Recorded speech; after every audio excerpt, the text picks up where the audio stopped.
O, dito tayo kay Sara, mga kababayan. Ano yung kay Sara, Kent? Ito ha, mga kababayan. Si Sara Duterte, meron po siyang speech doon sa Sarangani. Kung naalala ninyo mga kababayan, yung isang kababayan natin sa Sarangani na biktima ng lindol ay nagreklamo. Ang sabi niya, pumunta daw si Sara Duterte doon, namigay ng ayuda, tapos namigay ng temporary shelter. Temporary shelter. Ngayon mga kababayan, sabi nung naturang kababayan natin na taga Sarangani na biktima ng lindol, ang akala daw niya, ibigay ni Sara Duterte na temporary shelter ay pareho nung kay PBBM. Yung puti na parang parang tent, no? Yung puti, modular tent ang tawag doon. Di ko alam kung ang tawag doon na. Puti, tapos pa yung sa gera-gera sa Middle East, yung mga ginawang pabahay, no, ng mga refugees. Yung kulay puti. Ang expected ni kababayan, mga kababayan, ang expected ni kabayan ay pareho nun ang ibigay ni Sara. Pero sa kasawiang palad, biktima sila ng lindol. Tapos ngayon sa balita, may papasok na bagyo, ang pangalan Francisco, malakas din. Tapos mga kababayan, ang ibinigay daw ni Sara sa kanila ay trapal. Ngayon, itong kababayan nating apektado sa lindol at makakaranas pa ng bagyong Francisco na napakalakas. Lakas pa naman ang hangin ng bagyo ngayon, no? Kagabi, pumasok, apakalakas ng hangin bago umulan. So, bigyan ka ng trapal, okay lang, at least may trapal. Ang problema mga kababayan, butas yung trapal. Saklap, di ba? Ang saklap. Ang saklap, mga kababayan. Nilindol ka na, sira ang bahay mo, babagyuhin ka pa, tapos ang ibigay sa'yo, trapal. Nakakatuwa man isipin dahil meron tayong pangalawa sa pinakamataas na opisyalis ng ating bansa na Vice President bumisita sa naturang trahedya o mga biktima nitong lindol. Ngunit sa kasawiang palad, natutuwa naman sila. Hindi naman nila sinabing hindi sila natutuwa. Ngunit nagre-react sila. Trapal. Yes, okay, natanggap nila na trapal. Ang problema, yung trapal butas.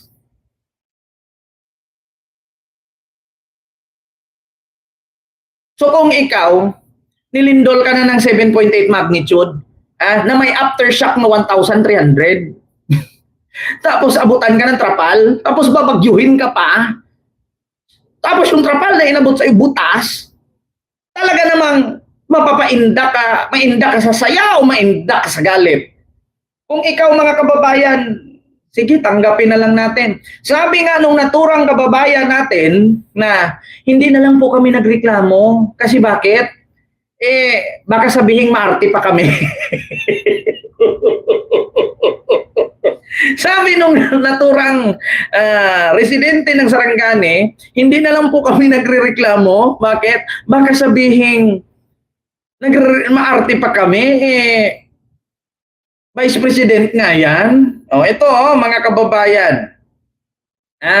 Ito po siya. Sino kaya ito? Ito ha. Ito po yun mga kababayan na bumisita po si Sara sa Sarangani. Ayan po si Kuya. Sabi ni Kuya, ang expected namin, ang iyang ibigay nga temporary shelter or tent ay pareho kay PBBM yung puti. Ang dumating trapal, tapos yung trapal, butas pa. Ayun butas-butas yung trapal. So ngayon mga kababayan, bukod dyan, may napuna agad itong mga kababayan nating biktima ng lindol at babagyuhin pa nga. Naku, nadouble din sila, nalindol na, babagyuhin pa. So butas nga yung trapal. Ngayon, bukod sa trapal na ibinigay at nang angkin pa ng donasyon na galing sa Saudi.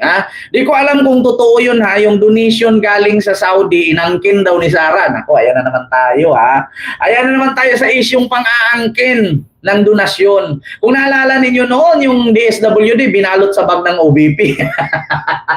Tapos ang sabi sa OBP galing pero sa DSWD pala. Yung bag lang ang galing sa OBP pero yung karton na laman ayuda galing sa DSWD. Ngayon naman ang ayuda galing sa Saudi, inangkin na naman daw ng OBP. Hindi ko alam ha, disclaimer lang kung totoo man yun. Kung totoo man mga kababayan, ito pa, hindi na nga nagustuhan ng mga tao doon o residente doon yung binigay ni Sarang Trapal na buslot. Buslot daw, sa madaling salita, butas. Nag-speech pa ang gaga.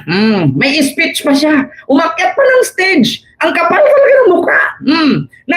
Nagalit na nga yung mga tao kaya imbes na ibigay niya yung temporary shelter na makapal na tent ang binigay Trapal, nilindol ka ng 7.8 magnitude. No, nabiyak ang lupa, bumigay ang mga bahay, tapos nag-aftershock pa ng 1,300 beses, tapos babagyuhin ka pa ng malakas na bagyo kasi kauna-una ang bagyo yung papasok sa mga buwan na ito, ay bibigyan ka ng Trapal na butas, umakyat pa ng stage, Inday. Ito pa, nanira pa kay PBBM. Ang sabi niya, ang hindi ko mabigkas. Ang masamang damo, matagal mamatay, BBM. Parang kay, alam niyo mga kababayan, yung patalastas ni Ido Manzano. Di ba may patalastas si Ido Manzano noon na? Mabilis maghatid, mabilis mag-deliver, spell LBC. Ang sabi niya, spell LBC. Mabilis ang deliver. Walang hassle. LBC, di ba tinutulan nyo ng mga ng DepEd kasi mali ang meaning LBC tapos mabilis ang deliver, mabilis ang ano. Ngayon kay Sara, masamang damo, matagal mamatay, BBM. Ang layo, di ba? Meaning daw ng BBM, masamang damo, matagal mamatay. Kutsinta. Ano man, masamang damo,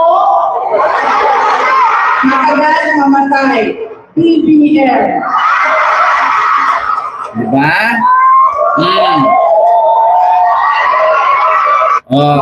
Kita ninyo? Kita niyo mga kababayan? Masamang damo, matagal mamatay. BBM. Ulitin ko ha. Kutsinta. Ano man, masamang damo, matagal mamatay. BBM. Diba? 80 anyos daw. Masamang damo, matagal mamatay. BBM. Ngayon mga kababayan, kung isipin nating mabuti, paki-comment po sa comment section. Patay na ba si Digong o buhay pa? Tanong ko lang, patay na ba si Digong o buhay pa? Paki-comment mga kababayan sa mga nanonood sa atin. Paki-comment sa comment section. Patay na ba si Digong o buhay pa?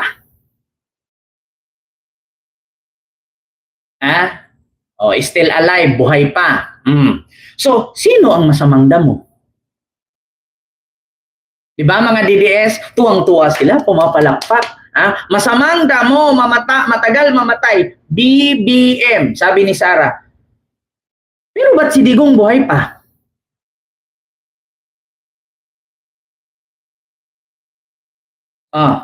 So ibig sabihin, ang masamang damo, si Digong, bakit? Hindi pa namatay. Wala. Kita mo, mga kababayan? Bakit sasabihin niya, ang masamang damo, matagal mamatay, BBM. Ba't si Digong buhay pa? Diba?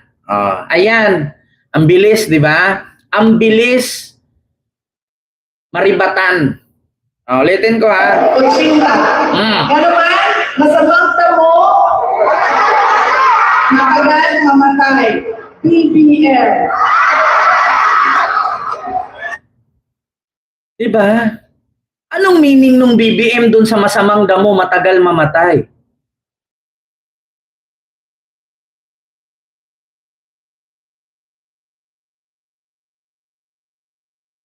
Bakit Bakit kailangan pang bigkasin yung BBM na masamang damo, matagal mamatay? Samantalang yung tatay mo doon, hindi na nga halos makalulo, buhay pa.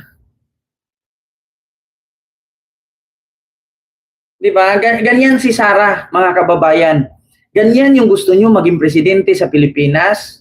Kung yung tatay demonyo, papalitan ninyo ng impyerno, wala na. Di ba? Pagdating sa mga ganyang kabastusan, magaling si Sara dyan. Pero pagdating sa usapin na direct interview mo siya, pag walang script, hindi ko sagutin yan. No, next question please. Ayaw ko sagutin yan. Next. Ayaw ko sagutin yan. Utang ina, nakakahiya, di ba? Masamang damo, matagal mamatay, BBM. Pero yung tatay niya buhay.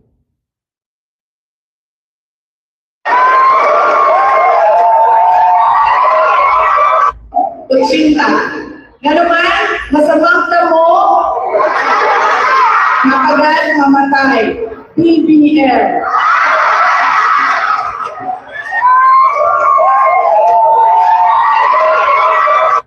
Kutsinta.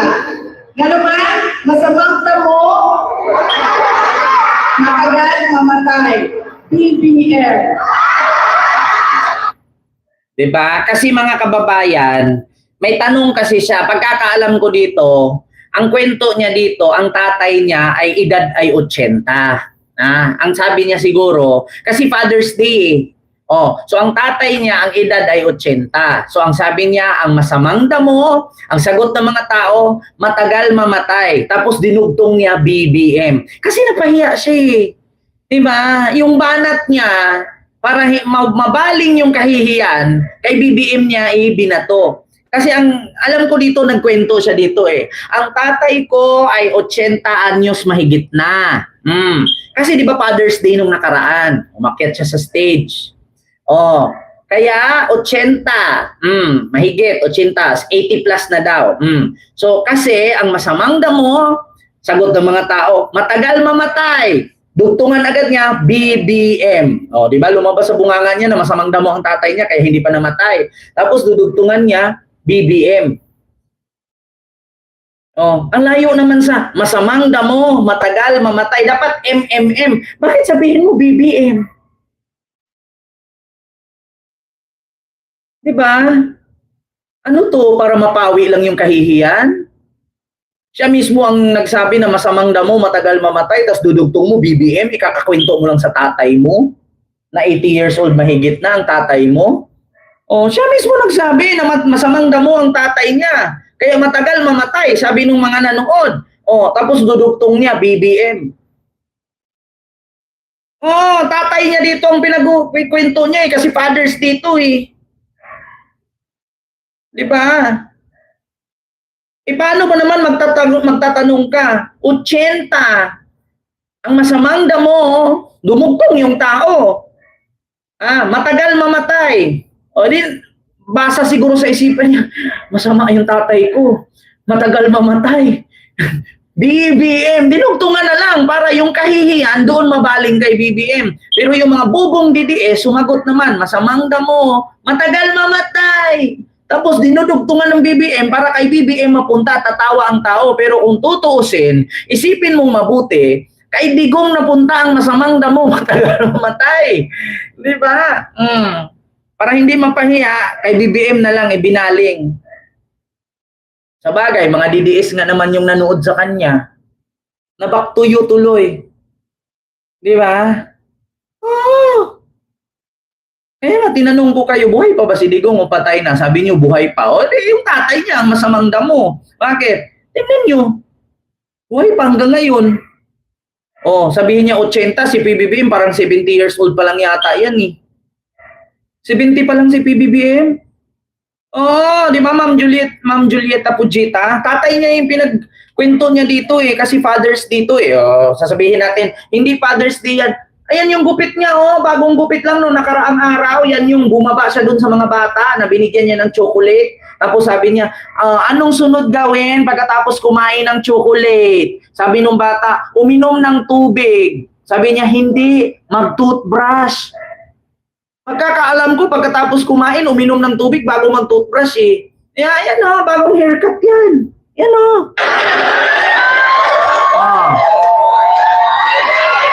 Napahiya siya, kaya yumuko na lang. Ano man, masamang damo, matagal mamatay. BBM.